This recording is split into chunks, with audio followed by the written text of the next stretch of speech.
Do you want to know how a volcano in Indonesia in 1815 led to the invention of a bicycle? Well, this is a treat because I've got my daughter with me today.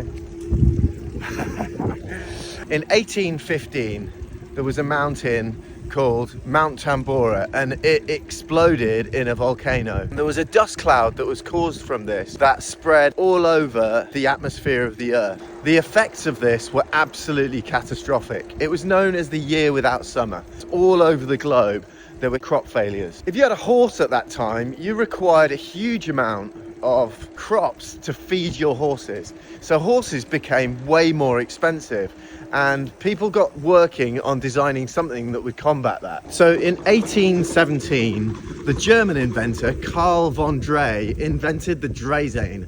Now, this wasn't exactly the bicycle of today. It was kind of a hobby horse. It had two wheels and you sat and you just kind of pushed with your legs. It probably wasn't too practical and probably wasn't that comfortable.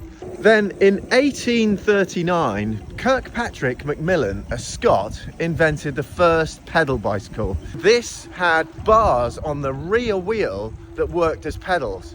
The problem with this is that you had to pedal a lot to not get very far. It was like cycling in first gear on a mountain bike. Next up was the penny farthing in 1870. Now, this was to try and solve the problem of having to pedal way too much. They created the huge wheel as a kind of gearing system. But the impractical side of that was that you had to sit really high because you were on a huge wheel. In 1880, the safety bicycle was invented. And this was a bicycle that looks kind of like what we ride today. It had a drive chain, so you could have regular sized wheels. You didn't have to be on a ridiculous penny farthing. We're going to go this way. And the final piece of the puzzle was John Boyd Dunlop, who invented the pneumatic tyre. And that is what's made our lives and our journeys way more comfortable.